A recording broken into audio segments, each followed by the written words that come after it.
when I went to work, I worked with Dick's sister, and we were girlfriends. And anyway, Dick had just joined the Navy, and they said, and Lou said to me, "Oh, you must come home and meet my brother. He was home on leave. He was up on in Tamaki, I think, at the time, wasn't it?" Yeah, it was on my first weekend leave. Yeah, and that's when I met him. He took me home.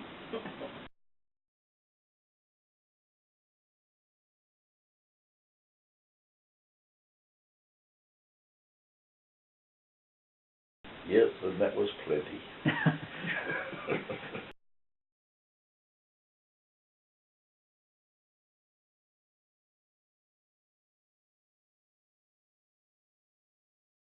No, well, I mean, you went straight primary school. You couldn't start work until you was 14 those days.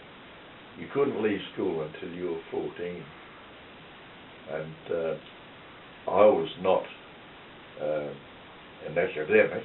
I mean, I wasn't intelligent enough for commercial stuff, and they thought they'd put me to the so-called practical course, which was engineering. That was briefly how I came to be an engineer, but I never ever had any further thing to do with engineering once I left school. Must understand, we were just coming out of the Depression, and the parents were more interested in getting into something solid, and I was apprenticed to the printing trade as a composer.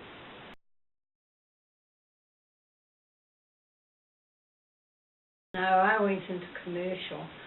Oh God, we had our typewriters, you know, and they gave us, it was like a big feeder. You had it tied round your neck, and it came forward and was tied onto the typewriters, and you couldn't see the keys, but there was a big diagram up on the wall with the letters and that, and we'd all, our fingers would be under this thing, and they'd start, "If you go down in the woods today," and you had to type to this music. And we'd all be sort of trying to get under and have a look at the thing that, oh, I was hopeless.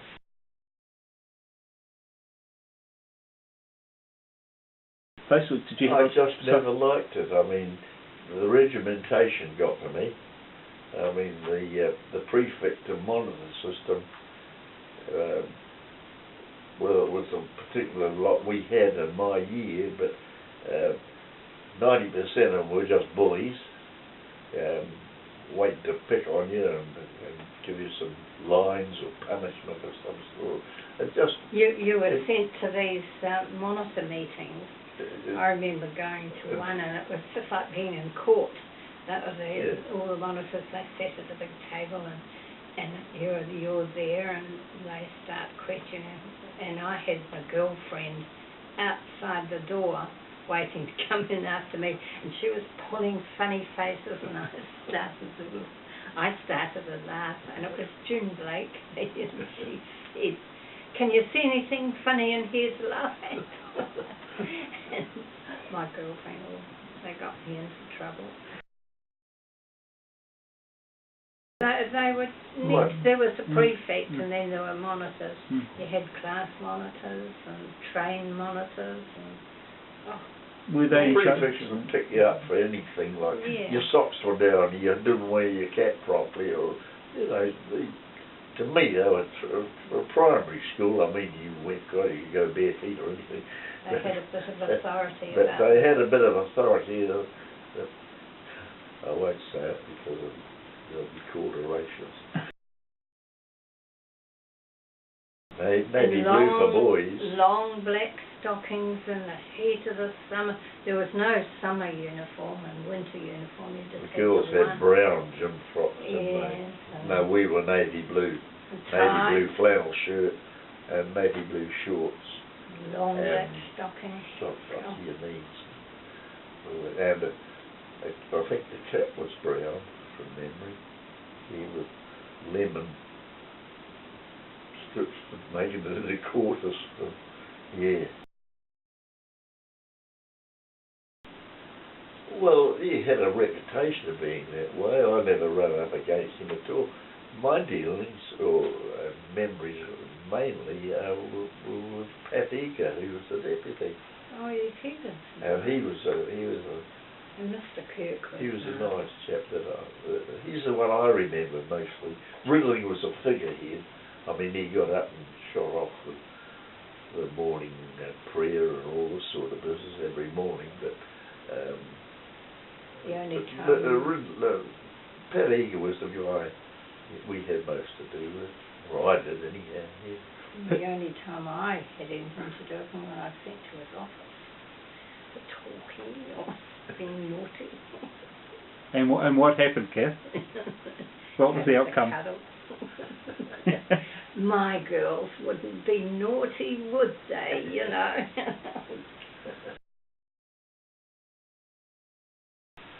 Well, the main one for me, I remember three pretty. There was Jock Perry, who was very Scotch with the broad pin hammer. He was likely to throw the hammer at you if you weren't paying attention. And that was Jock Perry, and there was Cabot Glendinning. He did the chemistry and science. Cabot Glendinning. And Baldy McWilliams, he was the mathematics bloke. They were the three that I remember. We had others. We had one for electronics, art, history, and all this sort of stuff. You see, whereas you know, your day was divided up to periods. Like you might have first session from 9 o'clock till 10 might have been, say, history, and then you go to electricity, or then you go to work. You do workshops. I can't remember how many days a week now you used to workshop. You spent more time in the manual than what you did in the clerical or academic side of it. Oh, maths, of course, was a session most days. You had that. But, you sort of spend a lot of time going from classroom to classroom. Kind of exams. Well, you had practical tasks to do all through the year. You did those,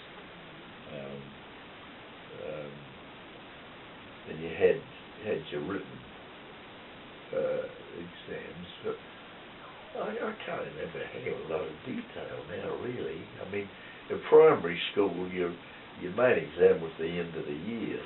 You know, it was pretty cut and dried. That was that. But, and there was always there was always a lot of homework, wasn't there? Yeah, we had a lot of homework, which I did very little of. That's why you were keen to get out after a year. It just wasn't my scene.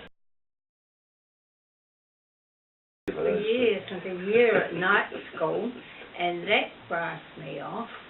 My girlfriend and I, sometimes instead of going to school, we'd go to the continuous pictures until 9 o'clock and then come home. But, who was the teacher? He did, Shakespeare. And somehow my girlfriend, her name was Kath too, and we sort of must have changed our course halfway through the year, and we went in and he got me to read some Shakespeare. Well, I'd never had Shakespeare. We never had it at primary school, and oh gosh, I got all mixed up, and thou art and Kath and I, we got the giggles. I was a bit of a giggler and a talker at school, so I was always in trouble. That caprice was lovely, and I remember the night before we had a big dress rehearsal, and there used to be a little dairy just outside of Tech, because we used to walk up Bidwell Street, whole crowd of us, you know, after to go home, and I must have bought a bag of acid drops, and of course we were eating these acid drops and that, and it must have played up with me because I felt ill, and I went to the rehearsal that night, and I was a large part of the choir sat down in front of the stage, and that's where I was. And God, I was going to be sick, and I had to get up and rush out, and I can still see Mr. Kirky through the doors open, and I had to run down these stairs, and I was ill. It was all those acid drops. We used to have some pretty good cross-country runs all over Mount Victoria and around. You started at the Basin Reserve and up into the town belt and round and down Priory Street and back to the Basin Reserve. They were pretty good. I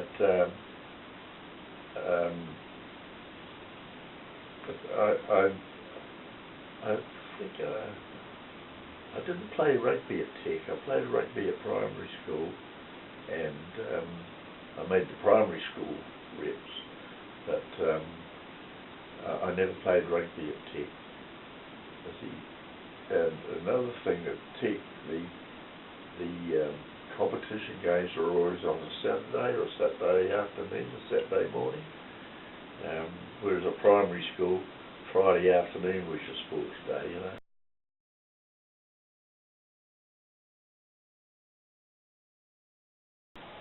That's Tech. I was in Seven, green. I was in Wild Blue. No, what was Wilding blue or red? Blue. Wakefield was red. I can't recall it. Wally wasn't that wonderful, I don't think, from memory. What was the yellow one? Bowen seemed to be, in my memory, seemed to be about the top shot, Wilding, I don't think, really figured very prominently from memory. No, pretty vague on all that. I really am. I remember the swimming. Swimming was good. Yeah. You had to walk down to the Tiaro Bars, Yeah, that was good. And when it first came, I thought, this is a piece of cake. And we put our name down for I think there was an egg and spoon one even in the water. I'm not sure, but we were up and down the stairs putting our name down for all these races. It was good. Yeah. But I must admit, when I first went to Tech, and it was a hot summer, and we had ties on and long black stockings, and we were so hot that we used to walk down to the bars straight after school and just plunge into the cold water. And did I get a cold? I had the daddy of a cold, and it was so bad I never had a cold for years afterwards. Well, I made a dinner wagon. That was my main. And what about those little seagrass stools? I never made one of that. It was in the woodworking class that you made this. But in engineering, we never made anything big. We only made sort of trinkets, if you like, a metal box to put your milk tokens and, little things like that. So the dinner wagon sticks out of my mind. And getting the damn thing home, that was a major project from the technical journey. I can't remember a lot about that, really. We did that leather work, which was good.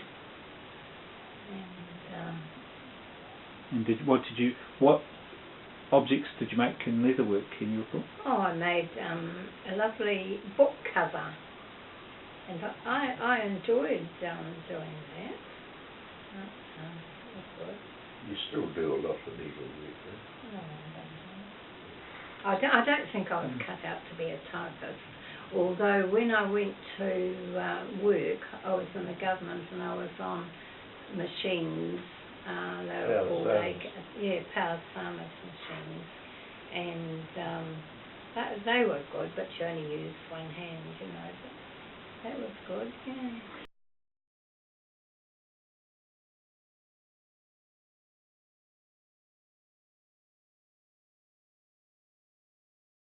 Of course, and some of the guys that did straight building, you know, they those guys that stayed on 2 or 3 years, they got a very good grounding, and I mean most of those fellas would possibly finish up working, serving the apprenticeship and finishing as tradesmen, and a lot of them would go on to become master builders.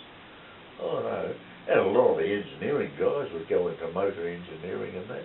I know, Alan Bell, he was... it's a shame they closed all those things.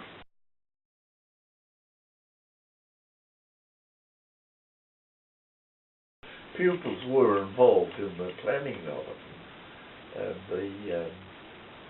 the drawings and all that sort of business. In the preliminary stages, I couldn't tell you how deeply involved they become, but I know he in particular had quite a lot to do with it. Yes.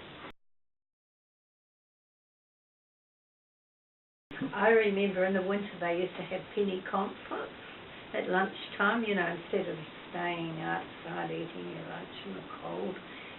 We used to go into these penny concerts, and we learned how to do the Maxino and the military two-step, all those dances.